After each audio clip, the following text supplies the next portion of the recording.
Good morning, Greater Phoenix. My name is DeMarco Kaysen. I'm your Civic Engagement Chair for the Greater Phoenix Urban League Young Professionals. This morning, we bring to you our Brunch and Learn series, focusing on home buyers education. So we all know and understand that this market right now is absolutely insane, but luckily we have some wonderful professionals right in our affiliate who are here to bring us some education and knowledge that we might need. So tune in, grab your coffee, share and like this broadcast, and hopefully that you'll find some information that you need that'll help you in your home buying experience. So without further ado, I want to introduce Ms. Crystal Fountain with Summit Funding, who will be providing us this education this morning. How are you this morning, Crystal? I'm doing great, DeMarco. Thank you again for allowing me to be able to use this platform to share information that is near and dear to my heart as far as being able to get into the market of homeownership. I think it's very important, and being educated prior to going out and looking for homes is what's going to make you stand out as the best buyer when you're, on a roster of 5 to 10 people trying to look for a home. So very excited. Going to be sharing with you guys some content and going through the content with you. And if you want to leave some questions in the comments bar, we'll be able to go back at the end and be able to answer those questions. So don't worry, we're going to go through everything all at once and then just save the questions for the end. All right.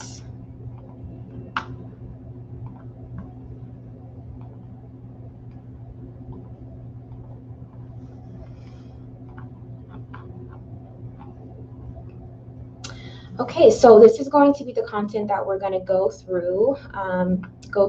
What is it like to be a renter. It's important that prior to purchasing a home, you are in the best financial position that you need to be. Then we're going to go through the pre-qualification and all of the actual process that it takes to be able to get into contract. And then from contract to close, what does that look like? What does that timeline look like? What does that look like for you?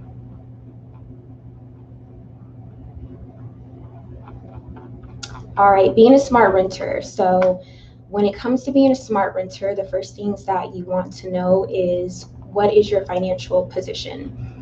You don't want to do anything as a renter that's going to put you in a position that's going to put you back financially.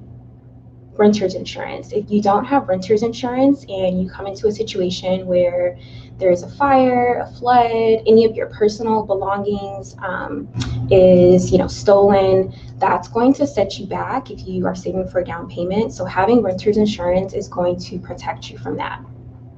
Another thing would be car insurance, life insurance, anything that is going to take away from your savings, you want to ensure that you have insurance for. Being able to have your savings and not be able to, basically dip into that is going to allow you the opportunity to be ahead of the game when it comes to purchasing a home.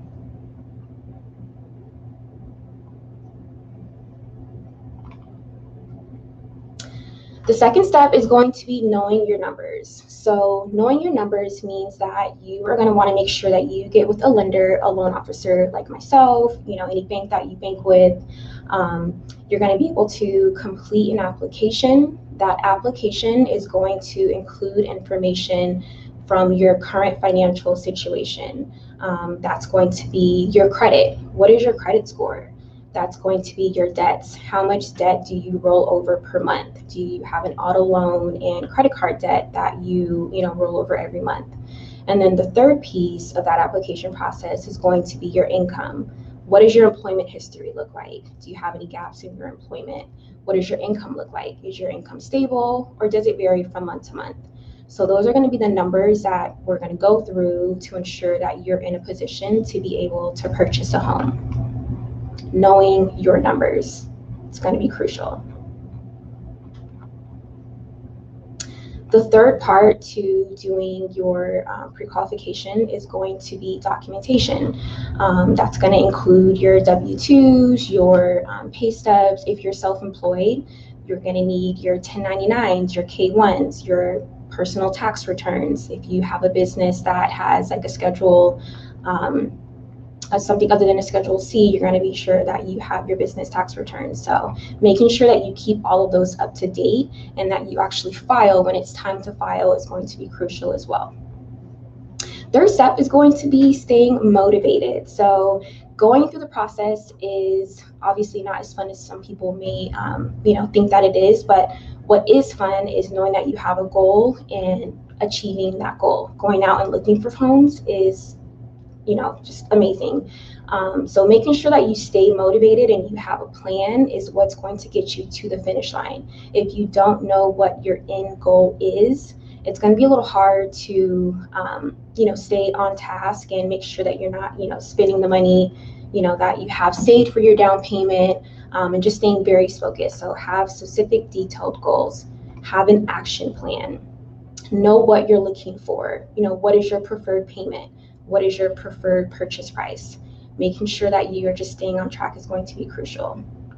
It's easy and common to get frustrated along the way, but if you know what your end goal is going to be, then that's what's going to be most important.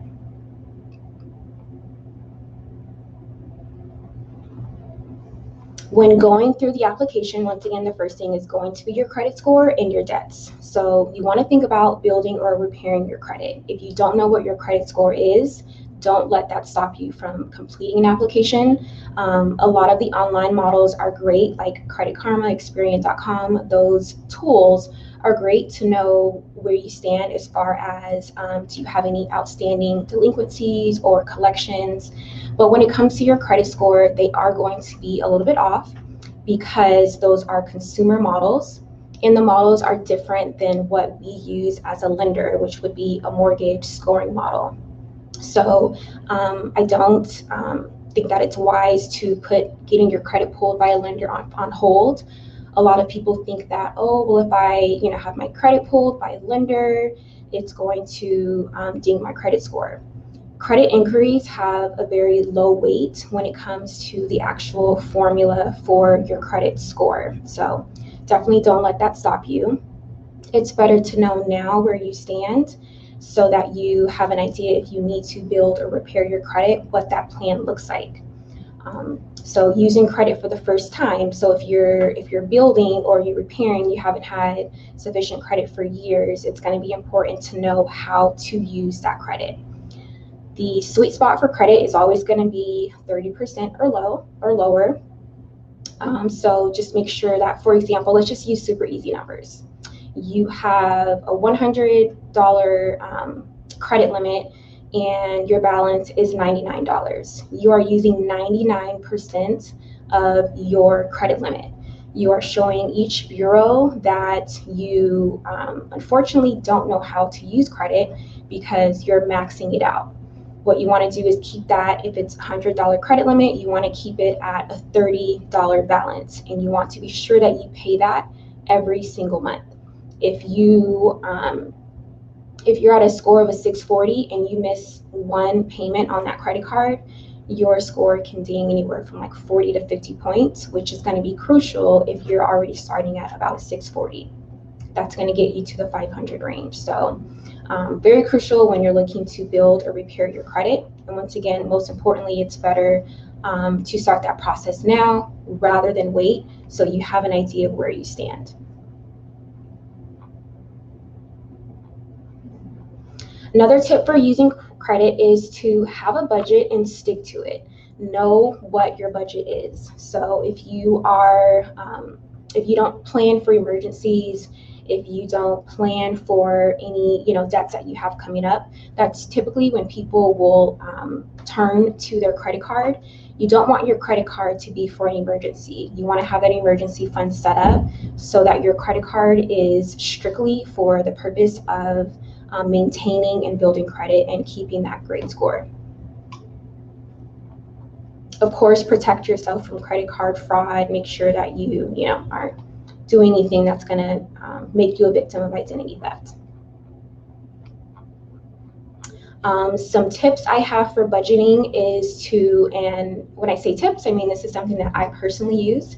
and that is to take a look in advance on what bills you have for the month, and don't pay your bills multiple times. Look at your budget, take a look at what you have to pay coming up, and take care of it all at once.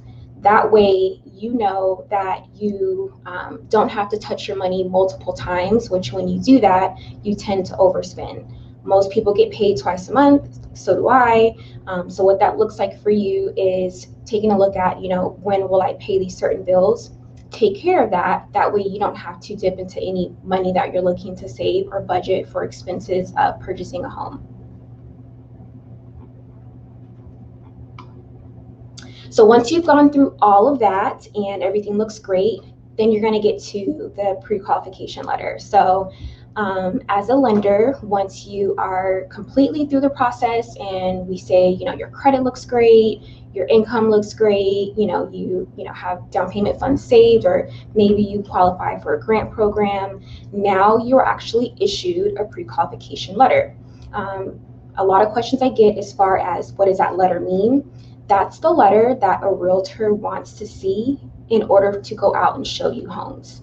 It isn't in your benefit in any way, shape, or form to go out to a home that you absolutely love to turn around and find out that you don't qualify for that home. So making sure that you qualify and you have that pre-qualification letter is going to be crucial. That letter for most lenders lasts for 90 to 120 days. So it's not like you have to find something right away. You do have, time and, to work at your leisure if that works for you, if you're not in a time constraint or anything like that.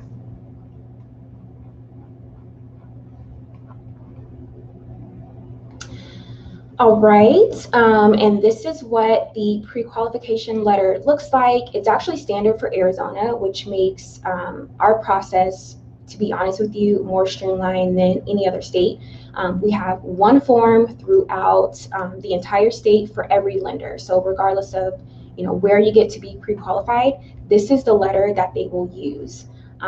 What's most important, especially in this market, we are dealing with a market where the demand is higher than the supply. So if you are going in for a home and there are 9 other borrowers or buyers trying to get that home, you want to be sure that you have the strongest offer. What does that look like for you? If you turn in a pre-qualification letter to a seller and it states that your lender has not viewed any of your documentation, well, you're probably not going to get that home, or of a person who has sent in all of their documents to their lender. So ensure that you are meeting all of those qualifications if your lender is asking for those things. And then once again, that's the letter that your realtor is going to use. And then that brings me to my next point: hire a professional realtor. So if you know someone, maybe they're your friend, maybe they haven't been in the business for a long time, you want to be sure that who you use is not only a professional but has the experience that you need. This market isn't a market to kind of go in and just put in offers that you don't think are going to stick.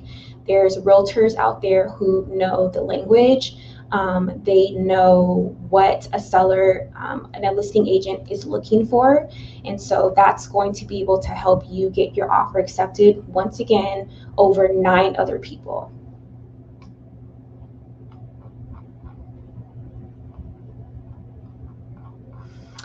When you're out looking for homes, your realtor is going to go through what are your wants and needs. So you want to be sure that you, this is what's called so you have your loan consultation, this would be your buyer consultation. So it's important to know ahead of time what are your wants and needs, but more importantly, really, what are your needs? There's going to be cosmetic things that, everyone has, their own thing, but the most important thing will be like, what do you need to make sure that that fits in with your expectations and what you actually qualify for. And then make an offer, which is very exciting, very kind of nerve-wracking in this market, but making an offer should be a very exciting process. The best thing that I can say for people right now is to just not give up. You may not get your first, you may not get your second or your third, but hang in there. If you're working with someone who's very experienced, they will find you something.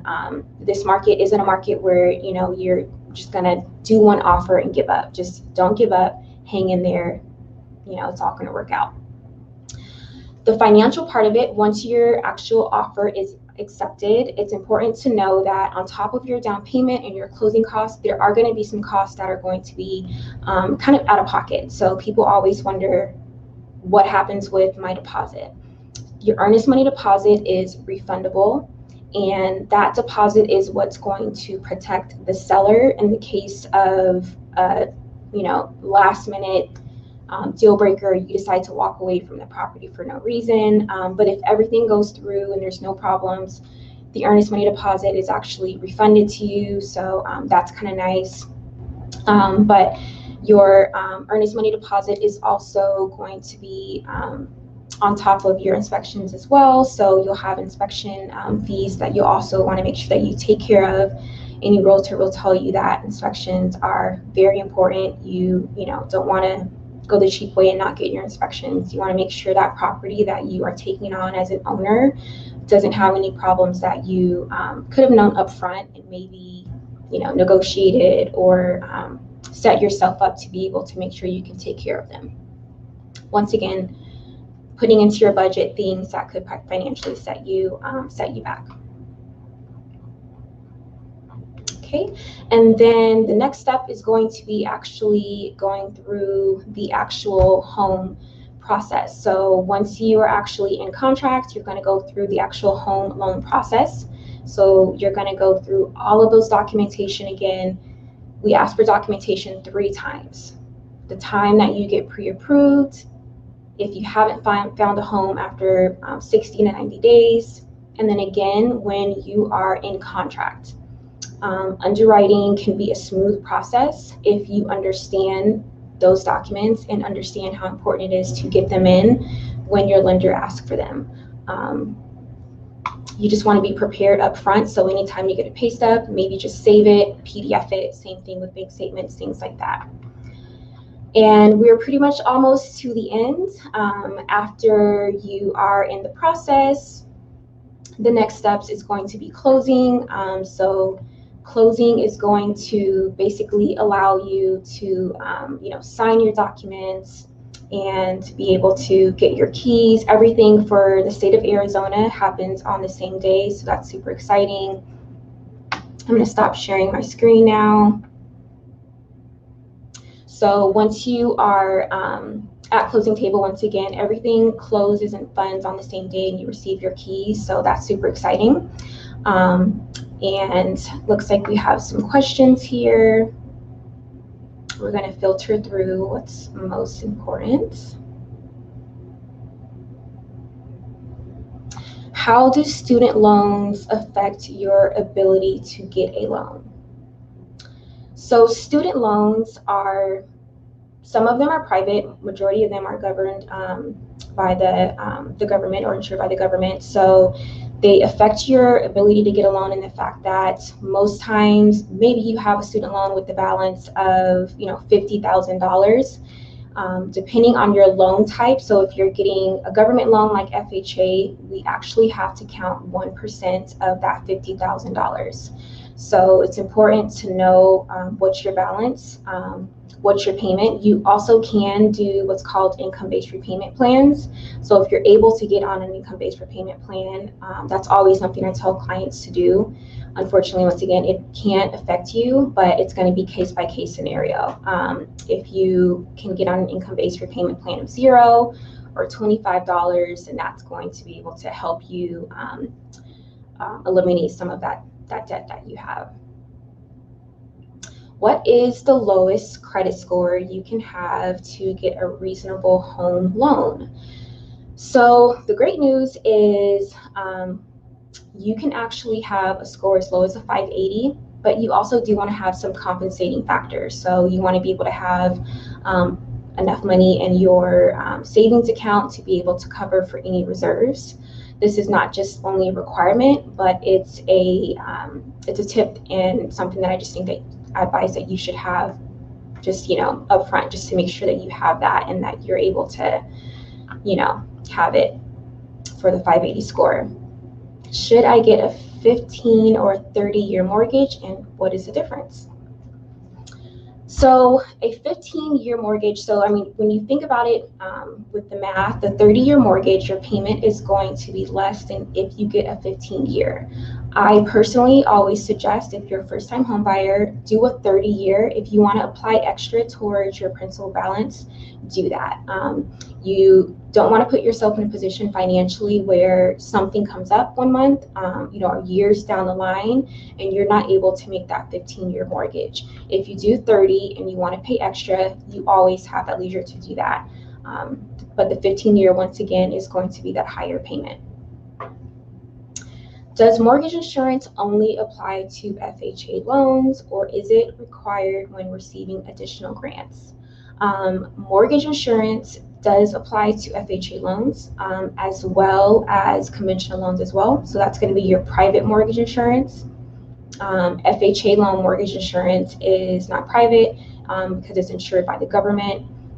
So once again, FHA, you will always have mortgage insurance. Conventional, depending on how much you put down and your credit scores, you may be able to eliminate that even if you don't have 20% down. In today's market, it's very competitive as a buyer. How much should we be prepared to go over the asking price? So that's really going to be more of a personal question for you, as far as like, what do you feel comfortable going for asking? I can tell you the statistics show that buyers are going about 15,000 to 30 is what the average has been for the month of March and the month of April. Does that mean that you have to go 15 to 30? No, it doesn't. Every buyer is not able to go over asking. So think about what will work best for you. What do you have to go over? Also, keep in mind, if you do have money to be able to go over asking price, keep in mind that since January for the state of Arizona, homes have appreciated about 2% every month. So when you do the math on that, most people will be able to recoup anything that they're going over the asking price by the end of the year. So don't be afraid to go over the asking price thinking that you're going to end up upside down, because you're actually going to recoup that in your equity if the homes keep appreciating at the rate that they have since the beginning of the year. Should you refinance car loans prior to the pre-qualification process? It depends on the reasoning that you would be wanting to refinance your car loan. So if you're wanting to refinance for a lower payment or lower interest rate, absolutely. Another tip for some people that I give is, let's say that you have a car that is free and clear, you don't have a mortgage note, but you also need money for your down payment. Maybe you want to refinance that car loan and take the equity from the car for your down payment. Car loans are their interest rates are pretty low right now, so that's actually, not a bad idea. Any other questions? All right, looks like we have one more question.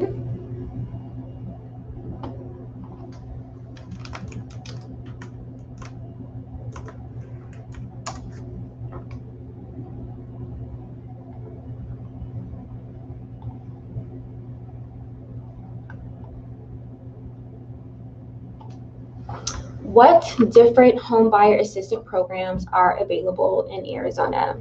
Arizona does have great grant programs. When it comes to those programs, they do have specific parameters. For example, one would be their income requirements. The second one would be their FICO score requirement, which would be a 640. Some programs require a 660. And then the third is going to be their debt to income requirements. So whether or not that program fits best for you is going to depend on what you're looking for. I personally think grant programs are great, but they don't always work great for everyone depending on what you're actually looking for. So it's a great question, Paul.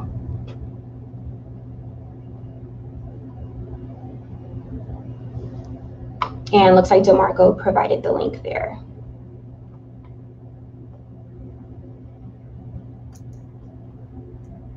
Awesome. Well, Crystal, thank you so much for this morning's education. Like I said at the beginning of the broadcast, this is a very crazy market that we're in right now. I think we all know that it's a seller's market right now. So, I definitely personally look at the market as the stock market, right? We're at the top end of the game, and something personally that I might would look at um, is that appreciation, right? That 2%, and you kind of wonder, well, are we at the top? Where is the top? It's a Because great you question. buying a home right now in today's market, a $400,000 home, you would think that's the top of the market, but how much equity are you going to really gain if we are at the top of that market? Um, so just some impromptu questions. What do you think about potential bubble burst, or can you explain what that is? Maybe some people have heard about this bubble, right? So, do you have any knowledge about that, or can you explain what that Yeah, is? so a lot of fear, right, comes from the unknown, right? Usually, when you have fears, because you don't know what the outcome is going to be. So, right now, a lot of fear is, well, is there going to be a crash? So, the difference between what we're dealing with right now versus what we dealt with the housing crash, like 12 years ago, is the fact that at that point, there there were not the laws and regulations put in place that we have now. We can't qualify someone without actually reviewing their income. Like there's no such thing as like, okay, you can get pre-qualified with no W-2s, pay stubs like they did back then. Also, anytime you have more demand than you have supply, that's when you're going to have that inflation. So, um, this is my personal opinion, I can't see us having that because not only are people very well qualified, people also have the assets to do what's happening right now, to be able to put over asking and to be able to put more money down, to be able to buy in cash. So, are we at the top of the market? I personally don't think so, and I just can't see a bubble happening because um, financially, we're in a position to where, those buyers who are actually purchasing, they really do qualify. They're not, just, out here buying homes and maybe not able to pay their mortgage next year, Thank you which for would that. cause a housing bubble. Understood. Yeah. Looks like we have some additional questions. Let's see. Okay. What is the current interest rate on FHA loans, and do they have different types of FHA loans with interest?